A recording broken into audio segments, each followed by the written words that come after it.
जयपुर से बड़ी खबर है। राजधानी में लगातार भारी बारिश की वजह से हालात बिगड़े हुए नजर आ रहे हैं। राजधानी में सुबह से तेज बारिश का दौर चल रहा है। गांधी पथ वेस्ट में बारिश से सड़कें तालाब बन गई हैं। जगह जगह जलभराव से वाहनों की रफ्तार थम गई है। बारिश और जलभराव से कई जगहों पर ट्रैफिक जाम की स्थिति भी बनी हुई है। तस्वीर भी आपको राजधानी जयपुर की दिखा रहे हैं, जहां पर बारिश ने राजधानी जयपुर का हाल बेहाल कर दिया है। पानी आप देख सकते हैं सड़कों पे किस तरीके से भरा हुआ, तालाब, सड़कें, दरिया सड़कें बनी हुई नजर आ रही हैं और इसके साथ साथ आने जाने वाले लोगों को बेहद परेशानी हो रही है। वाहनों की रफ्तार मानो थम गई हो, जयपुर की रफ्तार पर ब्रेक लग गया हो। खबर यह है कि ट्रैफिक की हालात भी वहां पर बेकाबू होते हुए नजर आए, यानी कि ट्रैफिक जाम की स्थिति भी बन गई। लगातार सुबह से तेज बारिश का दौर जयपुर में चल रहा है। आपको बता दें कि 5 जिलों के लिए आज ऑरेंज अलर्ट जारी किया गया है। 3 दिन लगातार मूसलाधार बारिश होगी। इस बार राजस्थान में जल प्रहार देखने को मिल रहा है। आपको अलग अलग जिलों की तस्वीरें दिखा रहे हैं। ये देखिए, जयपुर, करौली, भरतपुर, प्रतापगढ़, माउंट आबू, उदयपुर, जहां पर लगातार बारिश जमकर हो रही है, बदरा बरस रहे हैं। ऐसे में आने जाने में खास तौर पर लोगों को दिक्कत हुई है। जयपुर की तस्वीर, करौली में भी देखिए हालात कुछ वैसे ही बने हुए हैं, जहां पर लबालब सड़कों पर पानी भरा हुआ है। भरतपुर में भी आपको बता दें कि बांध के कई गेट खोलने पड़े। इसके साथ साथ प्रतापगढ़ में भी झरना बहने लगा है। वो सड़कें जो कि सूखे हुए थे और इसके बाद माउंट आबू की वो खूबसूरत तस्वीर जहां पर झरना बहता हुआ नजर आया। उदयपुर में भी झीलों का ये शहर, जहां पर हालात एकदम बेकाबू हो गए हैं। करौली में भी बारिश से हालात बिगड़े हैं। गौशाला मार्ग राधेश्याम फार्म हाउस के सामने जलभराव, सड़क पर 3 फीट तक पानी भर गया। ऐसे में आवागमन बाधित हुआ है। कई दुकानें हैं, मकान है जहां पर पानी घुस गया। बाढ़ जैसे हालात इस वक्त करौली में नजर आ रहे हैं।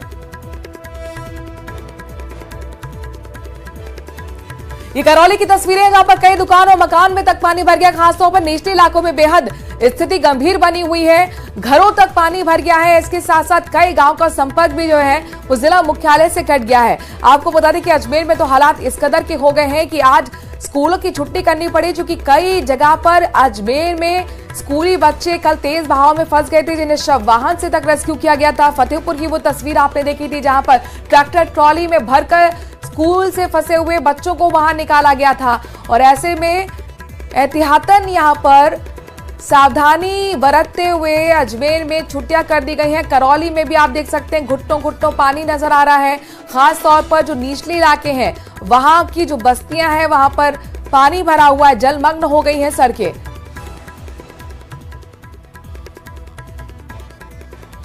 धर्मेंद्र हमारे संवाददाता करौली से जुड़ रहे हैं। जयपुर का हाल बताने के लिए महिमा हमारे साथ जुड़ रही है। सबसे पहले धर्मेंद्र का रुख करते हैं। धर्मेंद्र, क्या अभी भी बारिश हो रही है? मौसम का हाल भी बताइए तस्वीरों के माध्यम से, और कितनी परेशानी? जी देखिए, बताना चाहूंगा, इस समय हम करौली के राधेश्याम फार्म हाउस क्षेत्र में खड़े हैं। यहाँ पर देर रात को एक कार 2 लोगों के साथ बह गई थी, जिसके चलते वो लोग मुसीबत में फंस गए। हालांकि सूचना पर सिविल डिफेंस और एसडीआरएफ की टीम के साथ पुलिस प्रशासन के अधिकारी मौके पर पहुंचे और उन्होंने दोनों लोगों को सुरक्षित निकाल दिया था। इस समय कुछ लोग यहां पहुंचे हैं और क्रेन की मदद से जो फंसी हुई कार है उसे निकालने के प्रयास चल रहे हैं। यहाँ आप देख सकते हैं इस समय लगभग 6 फीट पानी भरा हुआ है। यहाँ ये बगीची है, कुछ घर हैं, उनमें पानी भरा हुआ है। साथ ही एक मैरिज हॉल है, राधेश्याम फार्म हाउस कहलाता है, उसमें काफी पानी भरा हुआ है। यहाँ लगभग जब भी बारिश होती है यही हालात पैदा हो जाते हैं, जिसके चलते न सिर्फ लोगों को परेशानी होती है, आवागमन भी बंद हो जाता है। हमारे साथ क्षेत्र के 1-2 पार्षद मौजूद हैं, उनसे बात करेंगे क्या हालात है, क्या परेशानी आती है। सर, अगर बात करें क्षेत्र में बार बार पानी भरता है, ये क्यों परेशानी आती है, क्या कारण? देखो जी, प्राकृतिक जो बहाव क्षेत्र थे पहले, उन पे अतिक्रमण हो चुके। प्रशासन को भी कई बार अवगत कराया है कि अतिक्रमणों को सही कराया जाए और जिससे पानी सुचारू बहे। ये पहले स्थिति नहीं होती थी। ये जैसे नगरीकरण तेजी से बढ़ रहा है तो अतिक्रमणों की वजह से ये पानी इतना भर रहा है यहाँ पर। और इसका समाधान यही है कि बहाव क्षेत्र से, जो पुराने बहाव क्षेत्र हैं, उनसे अतिक्रमणों को हटाया जाए। अतिक्रमणों के हटाने की बात होती है, आप नेता प्रतिपक्ष भी रहे हैं और वर्तमान में पार्षद भी हैं, तो बार बार आपके द्वारा ये मुद्दे उठाए गए, क्यों समाधान नहीं हो पाया? ये समझ में नहीं आता कि प्रशासन और जो अधिकारी गण है इस पर ठोस कार्रवाई क्यों नहीं कर पा रहे हैं। ये कई वर्षों से समस्याएं चली आ रही हैं, हर साल ये स्थिति बनती है। लोग पानी में आगे की स्थिति देखो बहुत खराब है, लोग कई दिनों तक घरों बनती है, लोग भी परेशान है, लेकिन समाधान क्यों नहीं होता, ये अपने आप में बहुत बड़ा सवाल। राजधानी जयपुर का रुख कर लेते हैं, महिमा भी हमारे साथ जुड़ गई, उसके बाद उदयपुर भी हमें नजर आ रहे हैं। कपिल श्रीमाली वहां के हालात का जायजा लेते हुए और बताएंगे हमें वहां की अपडेट। महिमा, चूंकि जाहिर तौर पर खबर यह है कि ऑफिस का ये टाइम है, ट्रैफिक जाम की भी स्थिति बन गई बारिश होने की वजह से, अभी कैसे हालात हैं, क्या ट्रैफिक जाम को खुलवाया गया? बिल्कुल, देखिए राजधानी में लगातार बारिश का दौर देर रात से जारी है और अब बात करें राजधानी की तो मूसलाधार बारिश यहाँ देखी जा रही है। गणेश चतुर्थी का आज पर्व है, लेकिन ऐसे में भक्त मंदिरों में भी पहुंच रहे हैं और ट्रैफिक के हालात जैसा आपने कहा वो पूरे राजधानी में बने हुए हैं। और बात की जाए अगले 3 दिन ऑरेंज अलर्ट जो है मौसम विभाग की ओर से जारी किया गया है, ऐसे ही बारिश देखने को मिलेगी और बारिश की वजह से जो है ट्रैफिक के साथ साथ सड़कों पर पानी का जलभराव भी हमें देखने को मिल रहा है। जो नाले हैं और सड़कें हैं वो पूरी तरह से तालाब हमें नजर आ रही है, जिससे आम जनता को काफी परेशानी हो रही है। हालांकि पहले से जो है अब बारिश में अब कमी हुई है, मतलब बारिश धीरे हो गई है, लेकिन सुबह लगातार 3 घंटे से जो है बारिश का दौर जारी था, जो अभी भी हमें देखने को मिल रहा है और कहा जा रहा है कि आज पूरे दिन भर ऐसे ही बारिश का दौर लगातार जारी रहेगा और अगले 3 दिन तक ऐसे ही बारिश जो है राजधानी में होंगी। ऑरेंज अलर्ट जारी किया गया है और राजधानी में मूसलाधार बारिश है। उसके बाद आज गणेश चतुर्थी का भी पर्व है, ऐसे में लोग मंदिर पहुंच रहे हैं।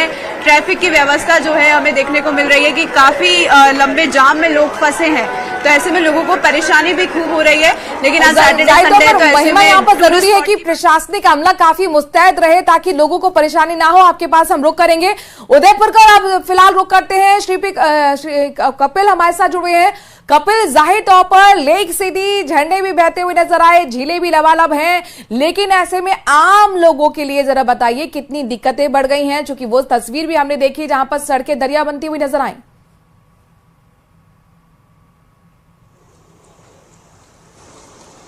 बिल्कुल, देखिए उदयपुर में कई जगह ऐसी नौबत आई जहां पर जो नदी नाले थे वे उफान पर नजर आए और उसके चलते कई गांव के संपर्क शहरी इलाकों से कट गए। लेकिन आज मैं आपको तस्वीर सुकून देने वाली दिखाऊंगा। उदयपुर की सबसे प्रसिद्ध फतेह सागर झील की मैं आपको तस्वीर दिखाऊंगा। आप देखिए कि ये फतेह सागर झील है, जो कि एक बारिश जो 4 दिन पहले हुई थी उसके बाद लगातार पानी की आवक बढ़ी और अब ये झील लबालब हो चुकी है। ये वो खूबसूरत पॉइंट है जहां से माना जा रहा है कि आज खुशियों का, उदयपुर की खुशियों का यह सागर फतेह करेगा। आप देखिए कि तैयारियां जो है वो की जा रही है। झील जो पानी आया है उसके साथ में जो कचरा आया उसे साफ करने के लिए नगर निगम की और यूडीए की जो टीम है वो जुटी हुई है। अब जो इसका जल स्तर है 13 फीट पहुंच चुका है और ये माना जा रहा है कि जो लगातार पानी की आवक बनी हुई है उसके चलते ये कभी भी यहां से छलक सकता है। साथ ही आप देखिए कि जल संसाधन विभाग ये निर्णय भी ले सकता है कि यदि पानी की आवक को देखते हुए आज इसके गेट भी खोले जा सकते हैं। तो यहां पर जो गेट खोलने की जो तस्वीरें नजर आती है ये उदयपुर वासियों के लिए काफी सुकून देने वाली होती है, पर्यटकों के लिए काफी इंतजार रहेगा। कपिल, बहुत बहुत शुक्रिया फिलहाल तमाम जानकारी हम तक पहुंचाने के लिए। महिमा, आपका भी बहुत बहुत शुक्रिया। बहरहाल खबरों में आगे बढ़ते हुए मोती डोगरी की अब तस्वीरें आपको दिखाते हैं। सीधे राज्यपाल की तस्वीरें हैं जहां पर मोती डोगरी पहुंचे हैं गणेश के दर्शन करने के लिए। आज गणेश चतुर्थी है, जाहिर तौर पर मंदिरों में भक्तों का तांता लगा हुआ है, इसलिए गढ़बान भी यहां पर पीछे नहीं है अपनी भक्ति दिखाने में। ये राज्यपाल की तस्वीरें आपको दिखा रहे हैं जहां पर देखिए मोती डोगरी में पहुंचे हैं गणेश के दर्शन करने के लिए। आज गणेश चतुर्थी है और गणपति बप्पा मोरिया के मंदिर में लगातार यहां पर जयकारे गूंज रहे हैं। हर एक तस्वीर आप तक पहुंचाएंगे। बहरहाल खबरों में आगे बढ़ते हुए करौली से बड़ी खबर ले रहे हैं जहां पर बारिश के बाद हालात बिगड़ते हुए नजर आए हैं। रियासत कालीन रणगमा तालाब की पाल का एक भाग क्षतिग्रस्त हो गया। साईनाथ खिड़कियां बाहर शहर के परकोटे की दीवार भी क्षतिग्रस्त हुई है। क्षतिग्रस्त परकोटे का मलबा पाटौर पोष घर के ऊपर गिर गया है। ये तस्वीर आपको दिखा रहे हैं जहां पर देखिए, हालांकि राहत की बात यह है कि कोई बड़ा हादसा नहीं हुआ है, लेकिन किस तरीके से बारिश के बाद हालात बिगड़े हैं तस्वीर आपके सामने है। की बात थी, हम लोग सारे सो रहे थे, एकदम से आवाज हुई थी बहुत जोर जबरदस्त, तो हम लोग घबरा के कमरे में से बाहर निकल नहीं पाए, फिर पूरा गिर पड़ा था। जब हम बाहर निकले थे आवाज़ सुन के नहीं, बगल वाले आए थे, उनने हमारे कुआड़ बजाए थे। कितने बजे की है? रात के 3 बजे की घटना है। हमारे इसमें क्या है कि एकदम बिजली कड़की थी और बिजली कड़की और एकदम आवाज़ आई थी बहुत तेज़ी से। जयपुर से